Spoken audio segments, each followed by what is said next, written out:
So you walk a little today, get your heart rate up a bit. You lift a few weights, you eat a little differently. Then tomorrow morning, you wake up and look in the mirror and see the same old flubber. You'll have to be pretty well along the path to see any significant results. And right now, you're not. These simple things are just as easy not to do. And right now, not doing them is tempting. So what does it take to keep you doing the simple thing day after day? Willpower. It's like my dad, mom, teacher, boss, older brother, minister, and self always told me, I just need more willpower. Willpower is vastly overrated. A friend of mine used to say that people on diets who complain that they lack willpower are usually suffering more of a lack of won't power. For most people, willpower ends up looking and feeling like some sort of grim self-tyranny propped up by an arbitrary, artificial reward and punishment system. Besides, in most of us, there is a natural tendency to resist an applied force, even when it's applied by ourselves. Willpower will take you only so far before you feel yourself rebelling. No, willpower won't do it. If you want to keep yourself on the upward path and the path of building, growing, improving, positively compounding effect of the slight edge, rather than deteriorating, disintegrating, draining, negatively compounding effect of the slight edge, then there's something you need. You need an ally. If you want to direct your life on a path of continual positive change, then you need to tap into the most powerful force for change in the universe. Fortunately for you, that force is always with you, ready to lend a hand if you just ask. That force is time. Have you ever been to the Grand Canyon? Maybe you've flown over it and seen it from above. It's just east of Las Vegas. Or seen it in the documentary books. It's an amazing sight. Postcards do not do justice to the full breadth and scope of this geological wonder. This phenomenally beautiful trench cuts a swath through Arizona nearly 300 miles in length and up to 18 miles in width. And it reaches down a full mile into the earth, exposing 2 billion years worth of sedimentary history in its craggy landscape. Can you picture it? Now hold that image for a moment and think back to the last time you were out in the rain and saw a rivulet of rainwater running along the side of the road or in your own backyard. Now consider this gigantic natural monument over here on one hand and that little trickle of rainwater over here in the other. And realize this: there is only one significant difference between the two: time. The rivulet is the result of water running along the ground for what? A few minutes? An hour?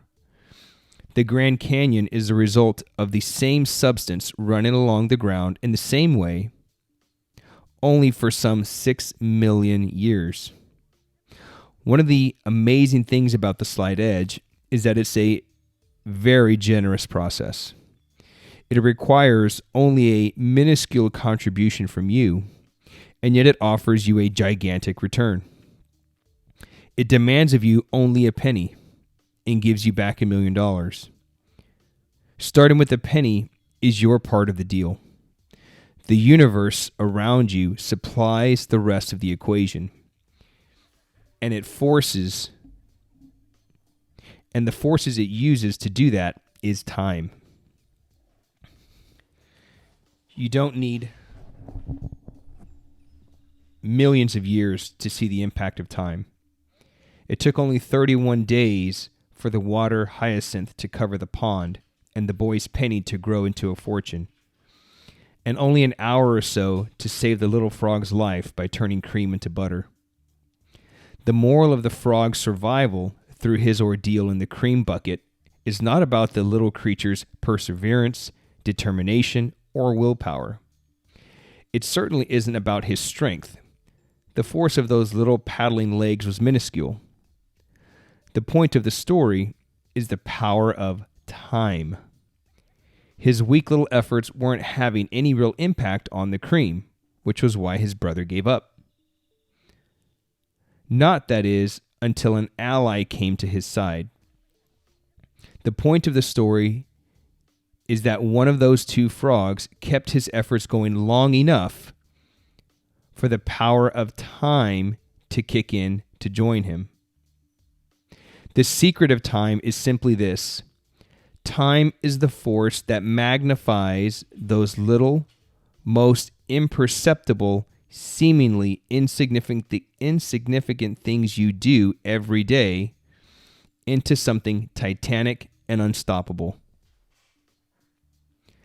Consistently repeating daily actions and time equals inconquerable results. You supply the actions, the universe will supply the time. The trick is to choose the actions that, when multiplied by this universal amplifier, will yield the result you want. To position your everyday actions so time works for you and not against you. If you were to offer the same choice the wealthy man gave his sons, would you choose $1 million or a penny? Most people would make the second boy's choice, the right now money, wouldn't you? After all, $1 million in cash, right now? And of course, you'd be making the wrong choice. And you would have been fooled, as millions of people around the globe are fooled every minute of every hour of every day, by those two seductive little words, right now. I once watched a guy standing in front of a microwave, fidgeting impatiently as he peered through the little window as his lunch being cooked, muttering, "Come on, come on." It blew my mind. 60 seconds wasn't long. It wasn't fast enough. It's become axiomatic to say we live in a push-button, instant access, fast food world where we want and expect everything yesterday. It isn't that we have more impatient temperaments that our great-grandparents did. It's that as a culture, we have adopted an entirely different way of thinking, an entirely different philosophy.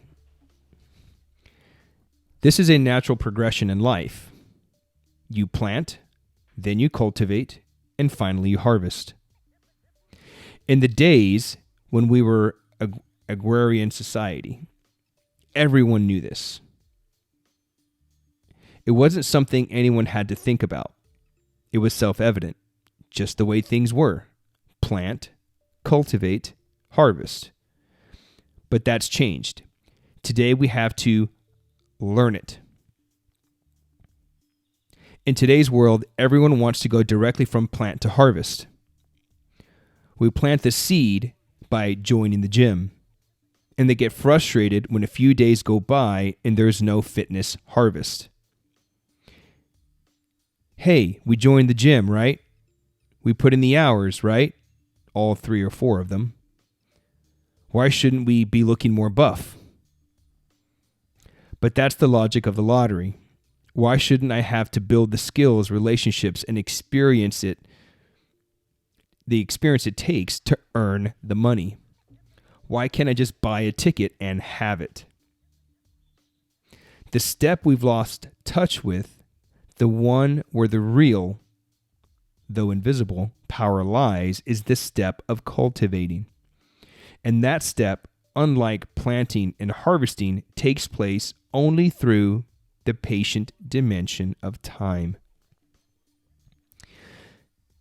Because we are a culture steeped in generations of movies and television, we've gotten a little confused about the reality of time. We don't understand time anymore. I'm not criticizing television and films. Film is an amazing art form. Television is a powerful medium. And in the hands of true artists, they can both teach us valuable lessons about life. Just not about time. Through a great film, you can experience the triumph of the human soul over adversity, the drama of a struggle between doing what's right and succumbing to the temptations of the world, a moving encounter between generations, the flowering of a powerful romance, the struggle and birth of a nation. But it all has to be finished in 2 hours. Can you imagine a nation being born in 2 hours? Meeting the person who will become the love of your life, the dating, courtship, romance, struggle, triumph, wedding, and life happily ever after? In 2 hours? Of course not. We expect to put out the effort of a 30-second fall in love sequence, or fighter and training sequence, or crazy idea turns into $1 million business sequence, and get that same heroic ending. In a world filled with instant coffee, instant breakfast, instant credit, instant shopping, instant information, and 24-hour news, we have become dangerously close to losing touch with reality and believing we have access to instant life. But life is not a clickable link. Thousands of years ago, Lao Tzu wrote, "The highest good is like water. It gives life to the 10,000 things." That's ancient Chinese for everything in the universe. Yet does not compete with them. It flows in places that the mass of people detest, and therefore it is close to the Tao. I like that. It flows in places the mass of people detest. In other words, most people don't get it. They don't grasp the power of the quiet thing. Water, which the scientists call the quote-unquote universal solvent, is a time-honored metaphor for time. And you could plug the word time into the verse, and it would work just as well. Time is like water. It gives life to everything and flows in places most people just don't get. You could also plug in the phrase, the slight edge. There's a reason movies and televisions condense those lengthy transformations, the kind that take months or years in real life, into 30-second montages set to great music. And it's not just that they don't have time to show how those things really unfold in real life. Even if they did have enough time, they still wouldn't do it because it's boring. The slight edge is boring. There, I said it. Of course, I only said it for the dramatic effect, because it's actually incredibly exciting once you know where it leads. But it looks boring at first, when you're oblivious to the results that are coming down the road a piece. There's nothing boring about the Grand Canyon, but if you've been sitting watching it during its first few hundred years, you might have seen it differently. Grasping the slight edge would be a whole lot simpler matter if making the right choices were a big deal. If it were a dramatic, huge, difficult thing. Why? Because then it would be obvious. You wouldn't need this book. The challenge is that making the right choices is not dramatic. As we saw last chapter, it's a mundane choice, and that doesn't feel very heroic. Deciding whether or not to take that death-defying leap off the top of the exploding building to catch onto the runner of the bad guy's helicopter so you can pull yourself up and disarm the bomb and save the city, that's a dramatic choice.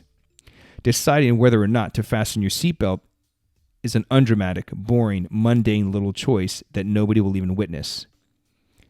But guess which choice has the real life power to take a few 100,000 lives each year?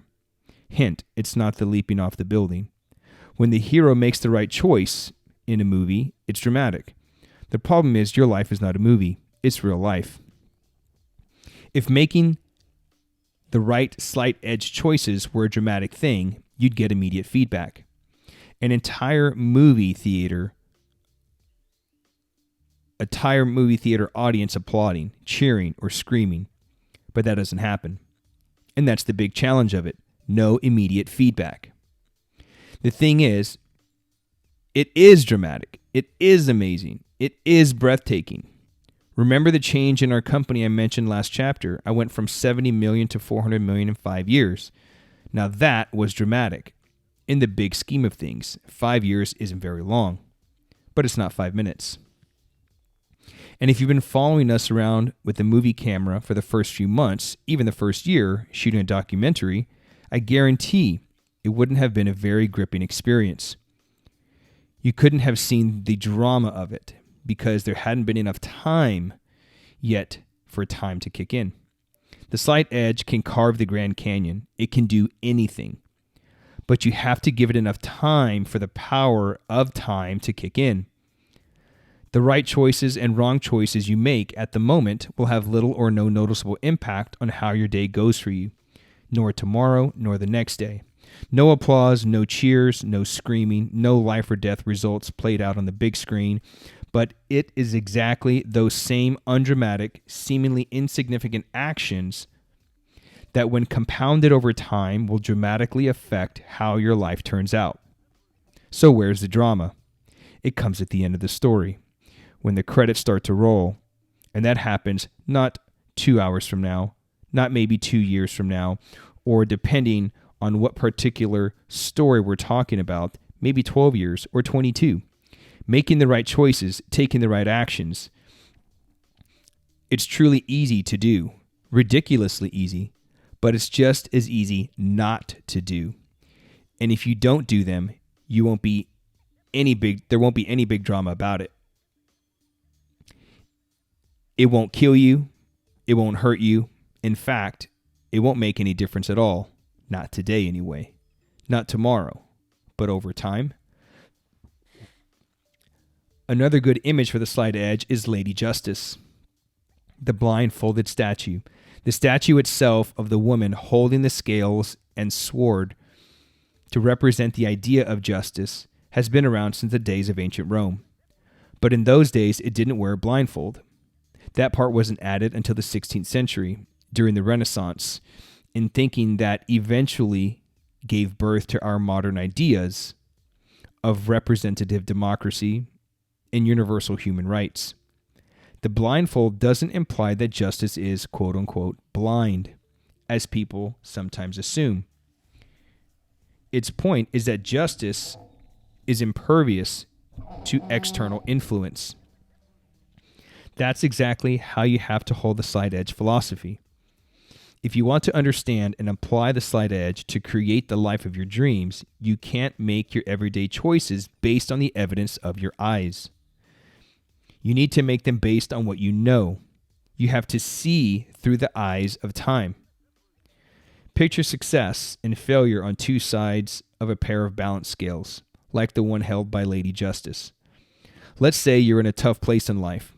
The scales are tipped badly, the negative side tilted way down, whether it's your health, your finances, your marriage, or your career, whatever it is.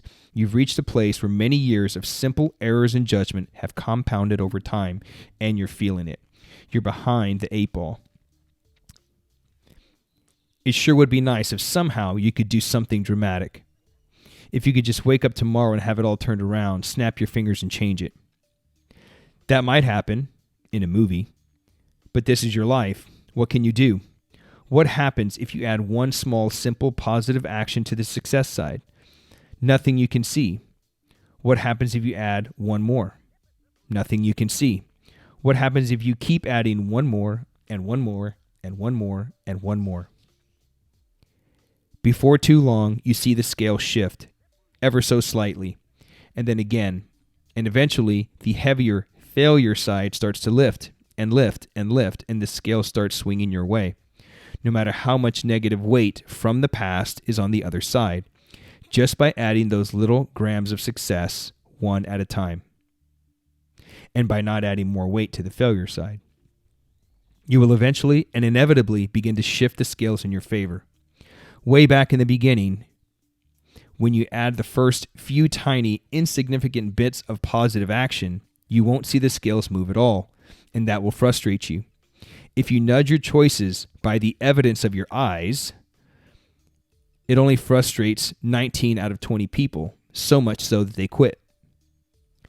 No matter what you have done in your life up until today, no matter where you are and how far down you may have slid on the failure curve, you can start fresh, building a positive pattern of success at any time, including right now.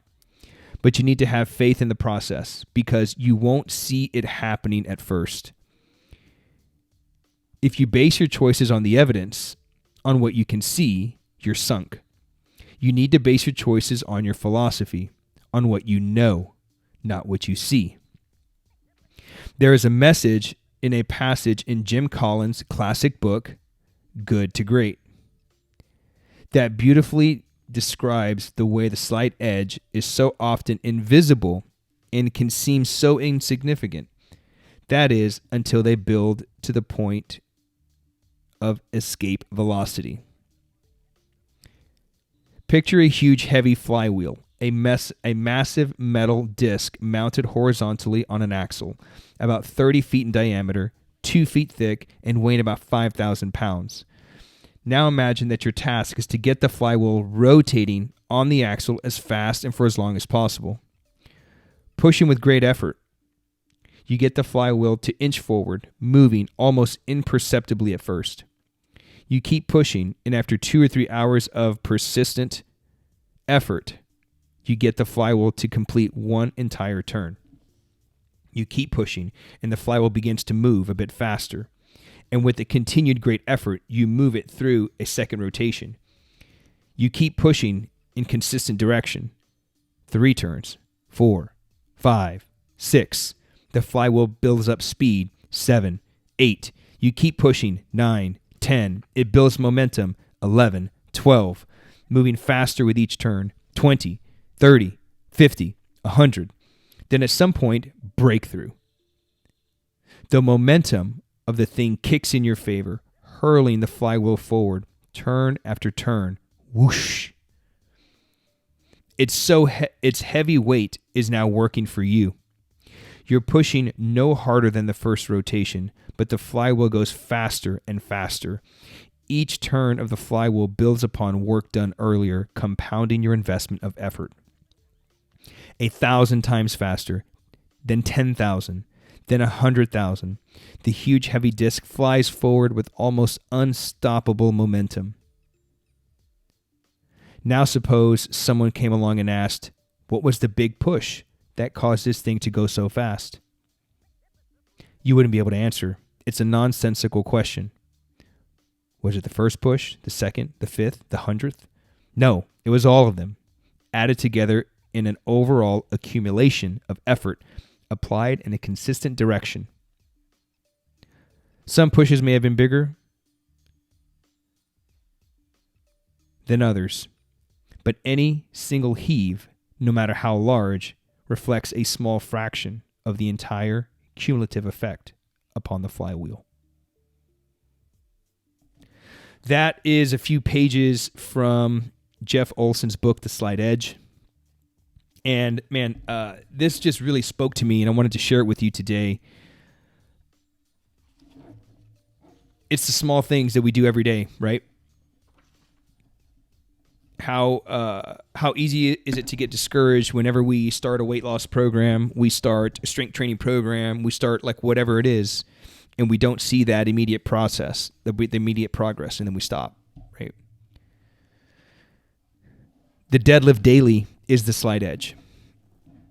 Me showing up every single day and deadlifting this barbell, making little tweaks, feeling things out, making adjustments every single day. I'm not going to get to that deadlift. I'm not going to get to 320, 705 pounds in a month. But these little days stacked upon each other will begin to turn that flywheel. And it's those small things in life. It's those small things that will compound and have the greatest effect. It's why I did 75 hard.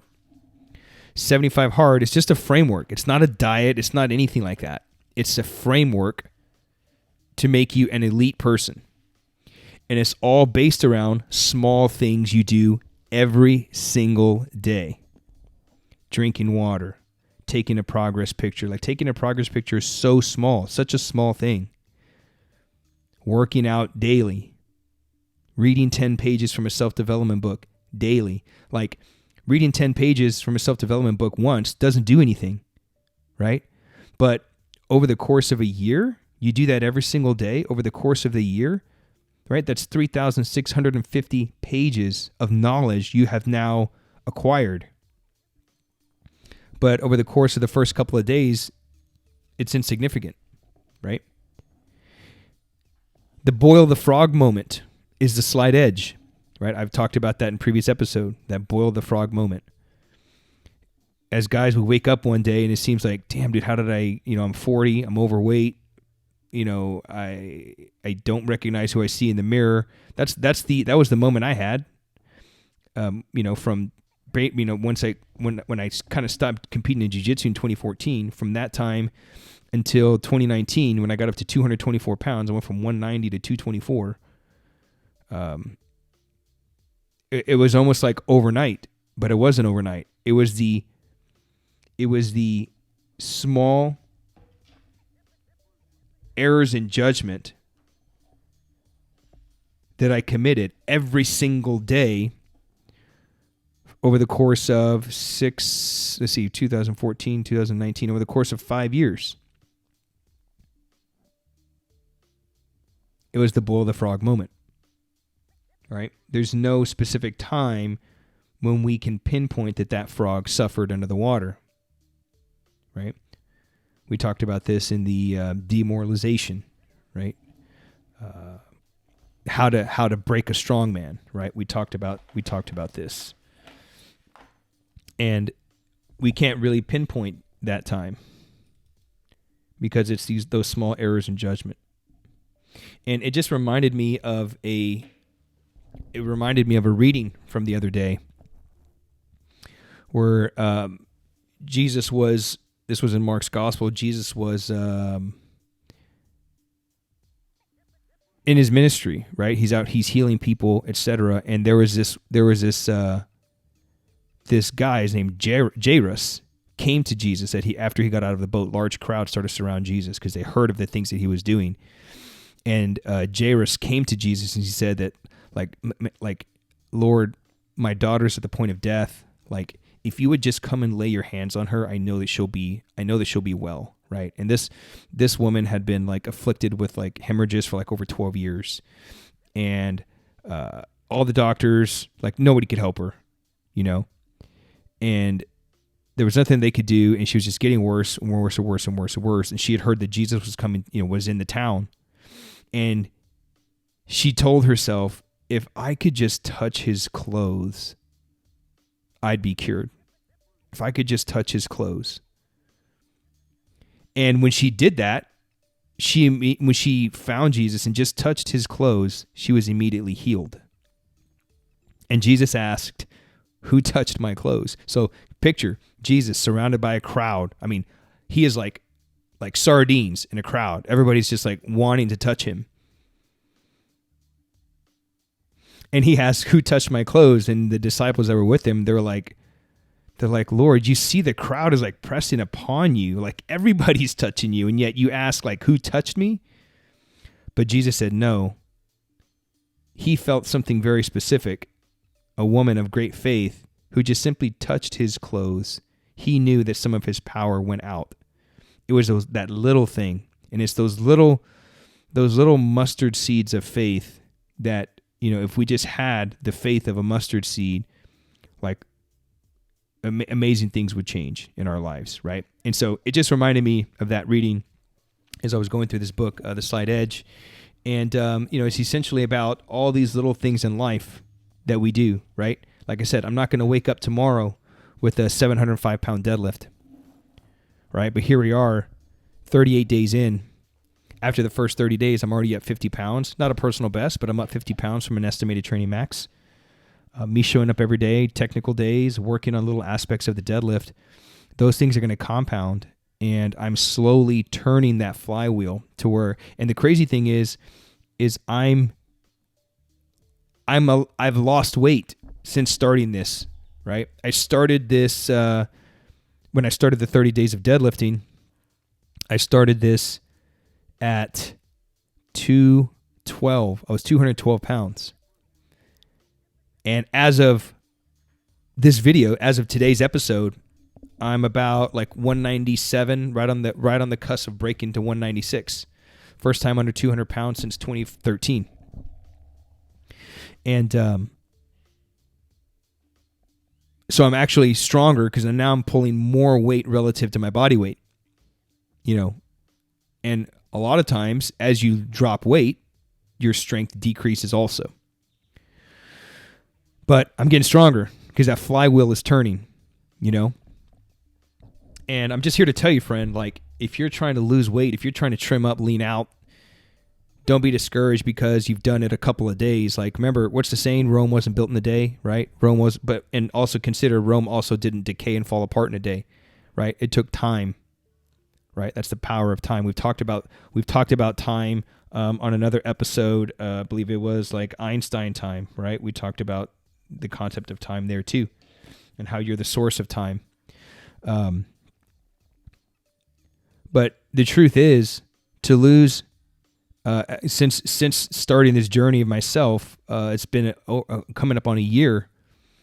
When I made the decision to do something about it, right?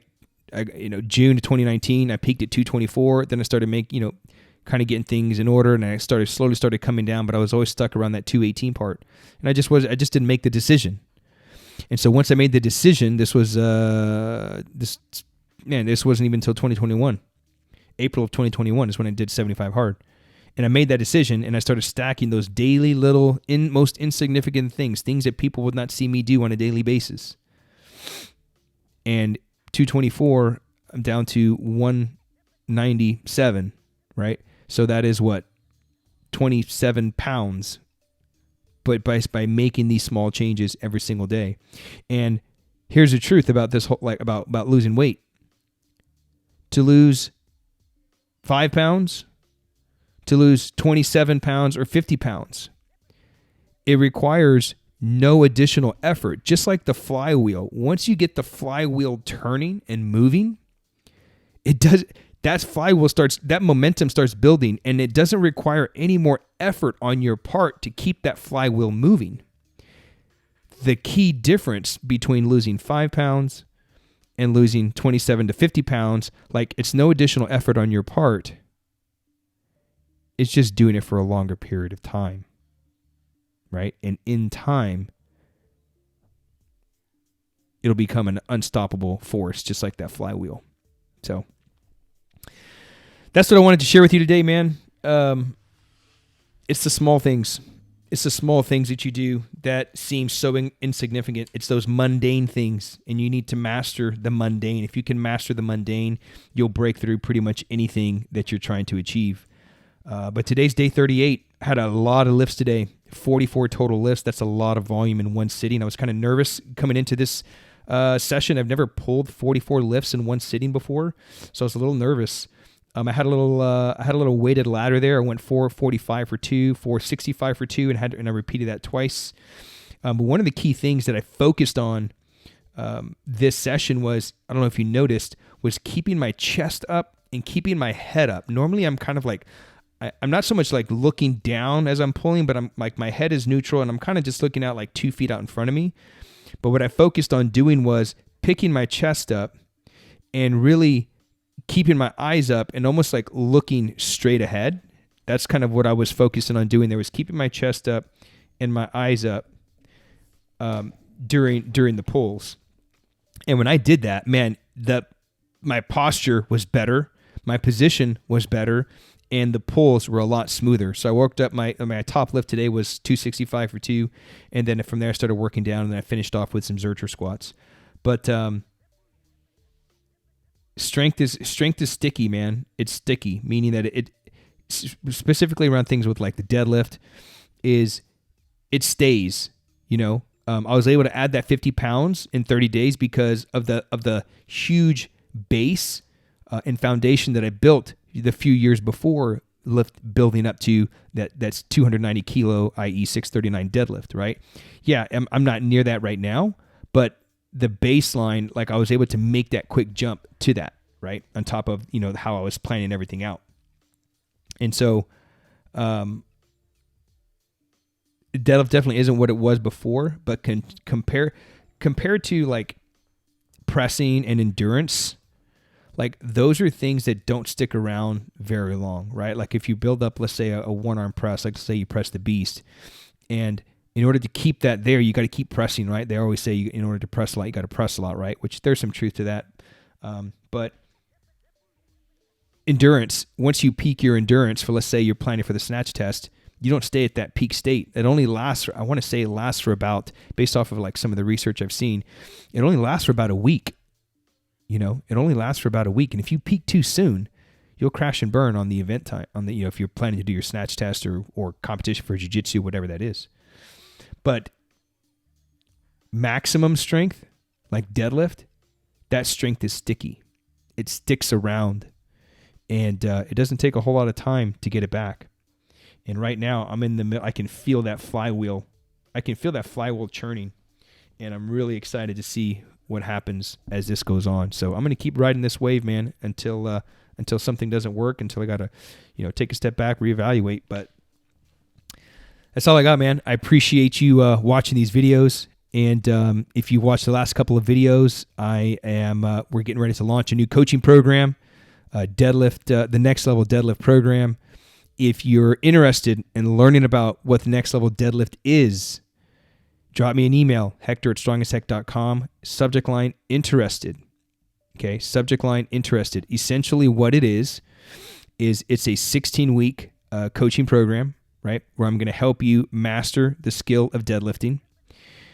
And it's so effective because it's based off of the Plan Strong system that I learned from Pavel that I'm now teaching with Fabio Zunin, right? So the whole goal here, 16-week program, I coach you to master the skill of deadlifting without training like a power lifter. And it's not like anything you ever tried, as I mentioned before, not like auto-regulation or any of that, that ultimately can leave you feeling like undertrained or overtrained, like I was. Like I literally smoked myself in 7 days. And ultimately I could have, I don't think I'd be here on day 38 if I kept up that auto-regulated approach. So what you need is the exact training protocols, planned training protocols, I call it PTP. Leveraging the Delta 20 principle is how I've been able to stay as fresh as possible, right? And so when you learn how to master that Delta 20 principle, knowing how to program it, where to put it, you can lift heavy, you can lift often, and you can lift as fresh as possible. And so that's essentially what Next Level Deadlift is all about. And if you're interested and you want to know more about it, drop me an email, hector@strongestheck.com, subject line interested. And I'm only taking on 10 coaching students for this initial launch. I've got a lot going on my schedule, so I'm only going to have enough time and enough bandwidth and energy to work with 10 guys in this initial launch. So if you're interested in that, drop me an email. But this episode's been long enough. I appreciate you watching to the end, and I'll see you tomorrow. Peace.